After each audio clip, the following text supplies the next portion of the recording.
When the weight of your work and family life is wearing you thin, somewhere in the middle of it all, you start to disappear.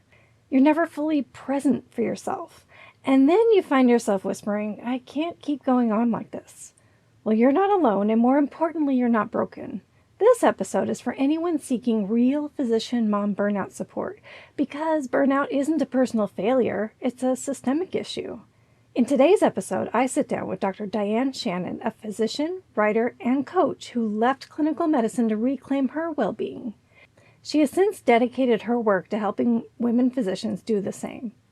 We talk about recognizing the signs of burnout, why boundaries matter, and how healing starts with permission to care for yourself without guilt.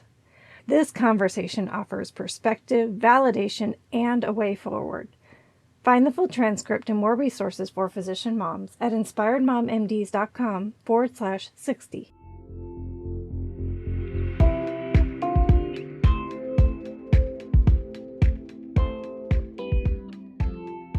You're listening to Inspired Mom MDs with host Cindy Van Prague, helping physician moms take back control and prioritize what matters most so they thrive in private practice and at home. Hi there, and thank you so much for joining me today. Here's a little intro for my guest today, Dr. Diane Shannon. After experiencing burnout as a young primary care physician, Dr. Shannon spent 20 years as a freelance healthcare writer, highlighting communication gaps, system inefficiencies, and patient safety problems, and how to fix them. She is co-author of Preventing Physician Burnout, Curing the Chaos, and Returning Joy to the Practice of Medicine. Today, she works with women physicians to create careers that are manageable and sustainable. In her spare time, she enjoys traveling with her architect husband and learning how to surf. Here we go. Good morning, Dr. Shannon. How are you? I'm great. Glad to be here. I'm so happy you're here.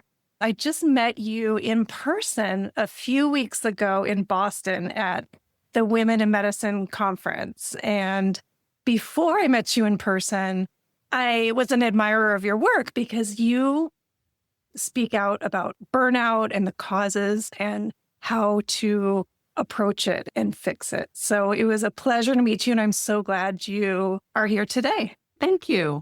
Can you briefly share your story of burnout and what caused you to walk away from clinical medicine? Yeah. Well, I can say that it was a really dark time, but it was so long ago now that I can talk about it without crying, right?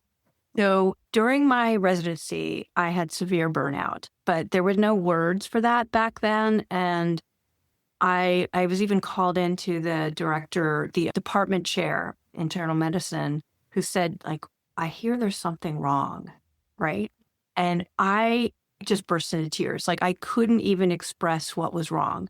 But he said, the middle of internship is not a good time to make a big decision.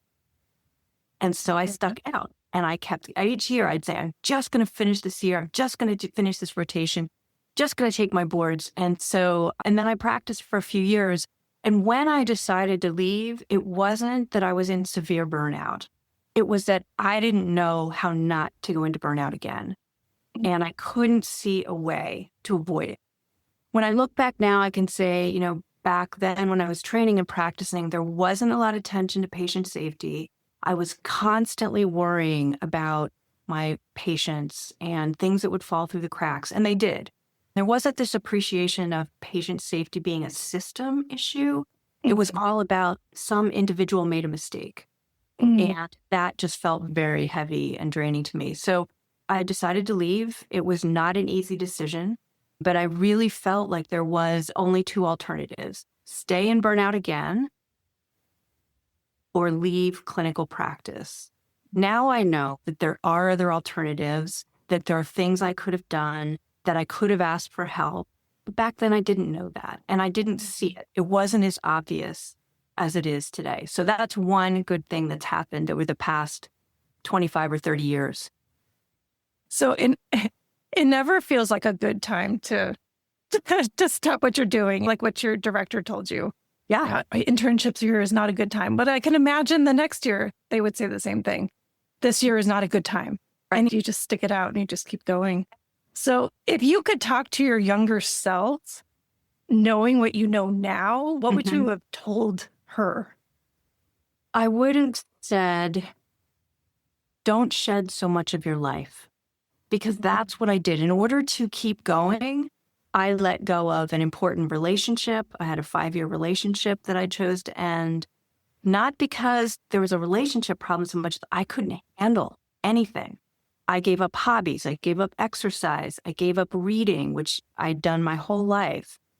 So all of these things I just kept shedding in order to do this mechanical thing, which was to stay in practice, to stay in training. And I think that's the thing, really appreciating and owning the fact that we are human beings. When you look at Maslow's hierarchy of needs, so much of those don't get met easily in training. The sleep, exercise, like we get shelter, but that may be the only thing, right? I think it's easy to continue with that way of thinking or just surviving. And it's very easy to think that's the only way. And so I wish I'd known there are other ways. There is help. It's okay to ask for help. It's okay to say, this isn't working and I really am struggling. But I think I took on so much of the messaging, the hidden curriculum about you just stick it out and you keep going. It's okay to shed these parts of your life. And I'd say, no, it's not okay. It's not okay to shed all those parts of your life. And to speak out back then may not have been well received because the messaging wasn't out there about burnout. But today, women today, when they speak out, it's my hope and your hope, I'm sure, that it would be received well. Yes. Yeah. Right. Or at least there's some validation from others who are going through the same experience. What I see in my coaching clients now, and especially in groups that I run for women physicians, is that until they have that dedicated time, they don't realize that other busy women physicians are experiencing the same thing. It feels like a personal struggle of like, why can't I hack this? Why can't I get this right? When really it's a common problem. And there are things that people can do, individuals can do, but just understanding it is a larger problem than just you. Right. And that leads into, so you stepped out of clinical medicine and you've been a writer for 20 years, I believe. Yes. And you wrote a book called Preventing Physician Burnout. I have it here. All the corners are like folded over because it is just chock full of amazing information. But I like the way this book breaks down the root causes of burnout. And it's not just the individual, but also the workplace. And it's also the external drivers, like, you have this healthcare system. And so it's not the physician's fault, although there are things a physician can do, but it's a combination of everything. So I like how you really broke this down and you introduced ways to approach these 3 root causes. Like I'm probably oversimplifying it, but to approach the root causes of burnout. Okay. Exactly it. And we interviewed my co-author and I, Paul Deschamps, who's also held leadership positions. So he came at it from 2 different perspectives. Okay. But we interviewed around 60 experts who had either done research on burnout, the healthcare system, or were physicians who'd experienced burnout themselves. And what we really came to was that there are these kind of 3 buckets. So there is the individual. And the fact is, if you come in and let's say you're in the middle of a divorce, you are not going to be at your best and you're going to be at risk for burnout because of what you bring to the job that day or that year, right? So there is this little piece that's the individual. And then there are these other places, it's the workplace. And now I divide that into the immediate practice environment, like the clinic, the department level, and then the larger organization and leadership and culture. The last is that external. It's everything outside the organization. And sometimes that's changing patient demographics or changing patient expectations, right? That affect the organization and then in turn affect the physician. So it was really helpful for us to see that from our interviews and divide it that way. And then to think about what are some potential solutions on each of those levels.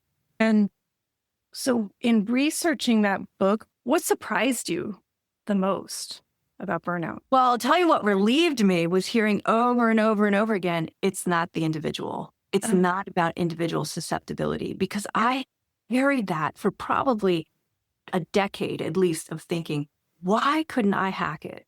And I was a freelance writer for many years before writing the book. And part of that was just a way to use what I knew, try to understand like what happened to me, right? To dig into some of those drivers. What is it about this healthcare system that made it so I couldn't figure out how to take care of patients and take care of myself at the same time? So that was part of my journey, was really trying to understand. What surprised me was that over and over again, there was this affirmation that it's not about individual susceptibility or lack of resilience. I mean, physicians are some of the most resilient people there are. And so I kind of shy away from even using that term, because there's a piece to being able to bounce back and being grounded enough to kind of go through difficult times. But resilience, physicians have tons of resilience. Oh, they do. Yes. Heard they wouldn't be where they are. Right. Exactly. Sure. So how does this lead into your work today? So today you work with women physicians, I believe specifically to create careers that are meaningful and sustainable. How did you choose to work with women physicians specifically? The transition from full-time writer to now full-time kind of time strategist is that I was interviewing a physician who created a coaching program for his health system because he'd experienced burnout. And when I talked to him, I said, wait a second, you're helping individuals, but this is a system problem. I don't understand this. And he said, well, what we found is that when we worked with individuals in cohorts, after we had hit a critical mass of physicians who'd gone through the program, it changed the culture in our organization. And they then had the energy and bandwidth to engage in fixing some of the system and practice level issues that have been driving burnout in the first place. So that inspired me, because I would be helping not only individuals, but also there'd be this ripple effect throughout the organization. That's part of the reason why I think it's so important, is that when physicians are experiencing burnout, anyone experiencing job burnout, you cannot raise your head above just surviving the day. Like, that is part of burnout. So you can't be thinking of going upstream to fix something that would actually make your day better. There's this piece that's about really working with the individual. And so I was inspired by that to get coach training, and went back and I'm trained as a Gestalt coach, which is a specific approach that really, what I love about it is it's focused on the individual is not broken. We are helping individuals to use the resources they have to identify where they want to go, what's in the way, and take steps to get there. So it's very much a positive and optimistic approach. And so then I started coaching a little bit before the pandemic. And what I saw was that the number, women physicians have always had a higher burnout rate than their male colleagues, but that gender disparity began to increase with the pandemic. I wanted to understand why. And so I did a little research project of my own and did semi-structured interviews with women physicians across the country in different fields, different age groups. And really that helped me to understand some of the factors that were going into that number. And I'm so intrigued by what's underneath. And so since then, I've been working mostly with women physicians to basically help them to understand what those drivers are for them and the places where they have agency to make changes. And sometimes that's about mindset. Sometimes it's learning how to set boundaries, to say no, to work with that perfectionistic tendency that all physicians have, but can sometimes get in our way. The people-pleasing, things like that, where they have agency to make changes. And then use small experiments to try something a little different, with a very much like the researcher's approach, which is when you try something as the researcher and it doesn't work or come out the way you wanted or you thought it would, that is not failure. It is simply data. So trying to take that approach to making changes. And I do one-on-one. I also work with groups of women physicians within health systems where their health systems have noticed that women have higher rates of burnout and they want to do something to try to support and retain their women. And so I do group coaching programs with them. Okay. So essentially you're helping one-on-one, you're helping women take agency. Yes. And when they do that, the changes will have a ripple effect to the bigger system. Yes. And yes, women are disproportionately burned out and have higher rates of suicide even than male physicians. So yeah. And then you mentioned, which I really like, the research approach, where if you're testing something, it really is not a failure, but you learned from that and you learned something about yourself. And so what are some tools or mindset shifts, you mentioned a few, that you found are just most powerful in helping these women physician moms take back agency? So what is one tool that just springs to mind? I think working on the guilt around saying no. I think that's a big one. And we get that from two sources, right? As physicians, we're told to always put the patient first. We're also worried about patient experience scores. And then as women in our society, we're told to, the message we get is to take care of others first. And so the idea of saying no when we get a request, when maybe we could do it, meaning we have a slot on our calendar that's open. Oh, sure. And I used to do this all the time. Someone asked me 2:00 Tuesday, can you do this? I look at my calendar, it's free. Of course I can do it.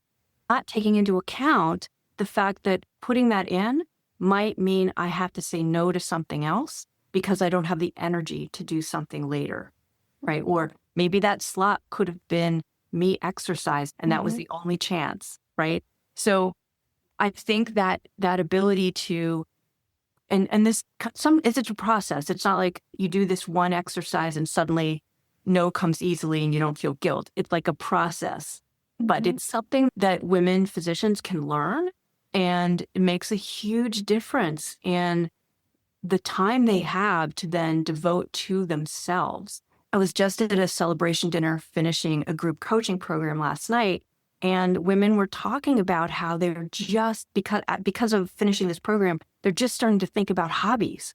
Like, what hobby might I take on, right? Whereas before, they're like, I hadn't done anything like that. I hadn't even thought of a hobby.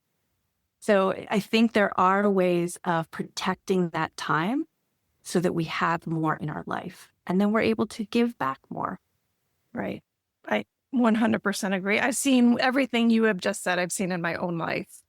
And now I take it for granted that I have a hobby. And when you just said that, I'm like, oh, that's right. There was a time in my life when I wouldn't do anything besides work and take care of my kids. And that's not to say it's easy to do this. I mean, now my kids are grown and I have expanded my hobbies tremendously. But I think even, maybe not the newborn period. I think that's the which makes sense. You're just probably focused on children. And even I will say I noticed a big change when my youngest turned 3.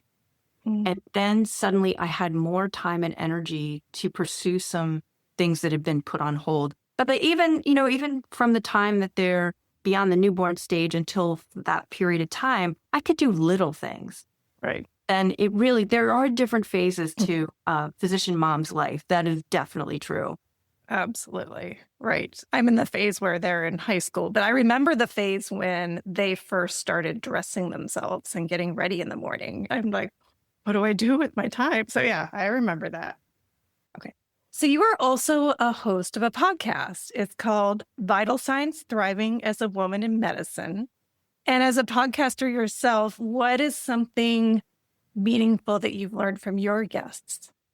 Gosh, a couple of things. Well, we'll say my favorite thing that I've done is to have my sister on. And she is a researcher in psychology and a professor at the Ross Business School at University of Michigan. Her focus, all of her scholarship is about building positive organizations. And so she's now started working in healthcare.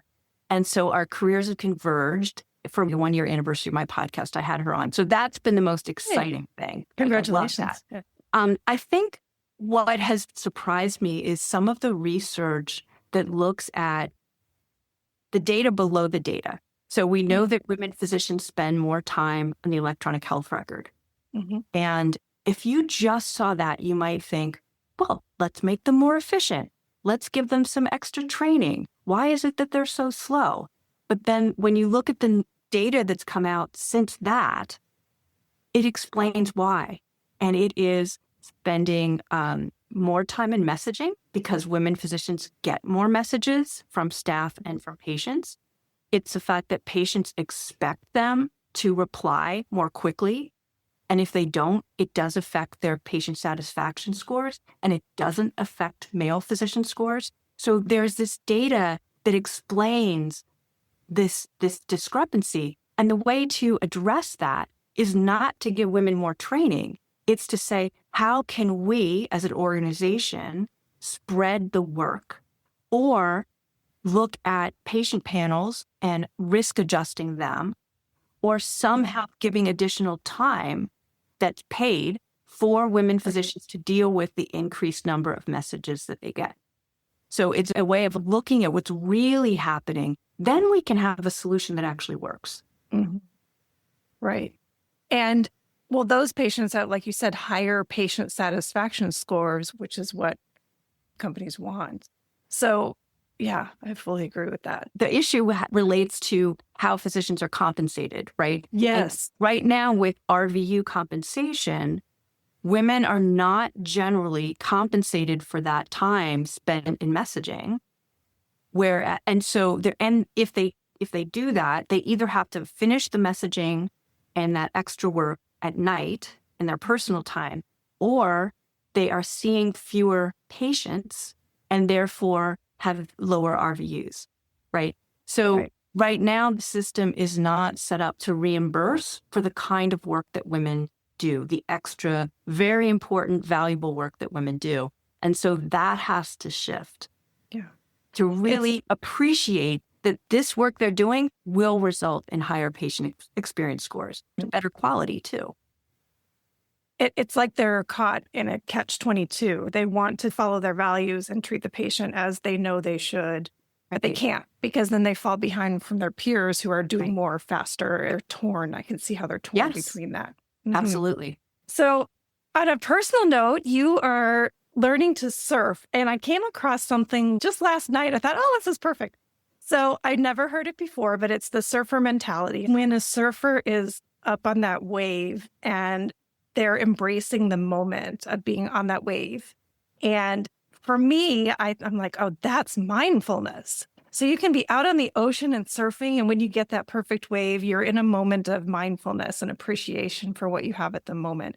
That's my interpretation. So tell me about surfing and what you take away from it. I'm like a gambler who was hooked from the first time, because when I first learned to surf in Mexico, it was on actually a work retreat. And we had this option of doing this excursion and going surfing, and I almost didn't go. But then one of my colleagues was like, I'm going to go. I'm going to do everything while I'm here. So I went, and I got up the first time, and it was unbelievable. I was, oh my gosh, this is the most amazing feeling. And so I kind of continue to chase that. But it was both this peak experience, but also I guess it's mindfulness, because I was totally in the moment, but also terrified. Like, right? There's this way that you're always aware that, I'm not a great surfer, so I'm not in total control.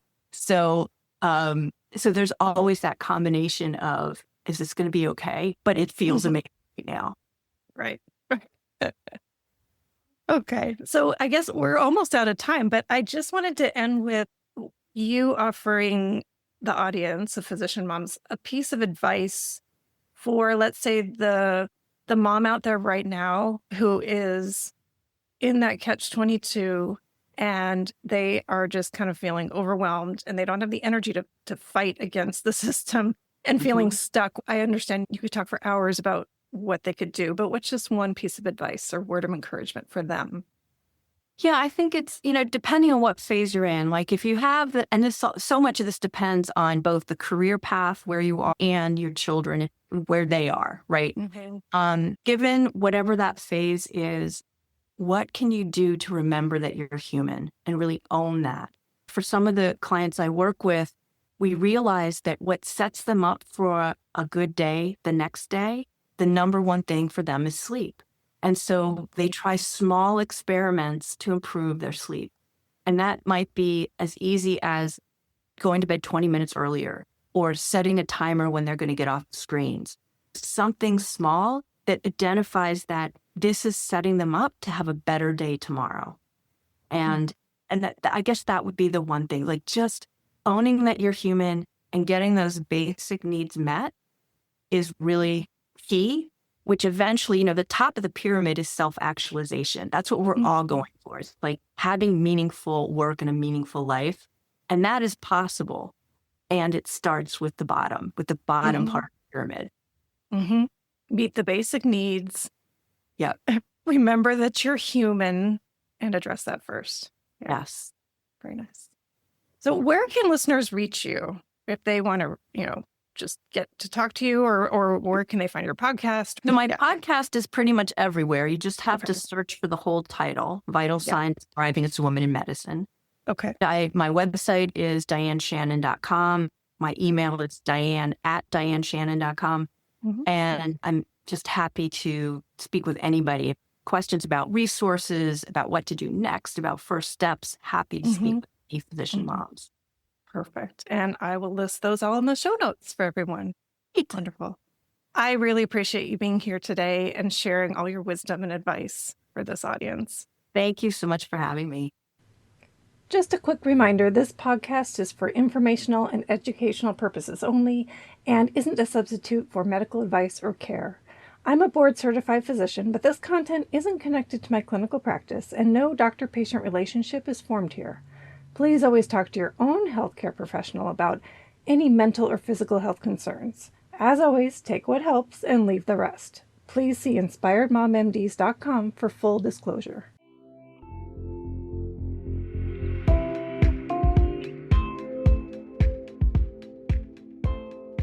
Thank you for tuning in to Inspired Mom MDs. Please share with other physician moms and leave a review if you found value from this podcast.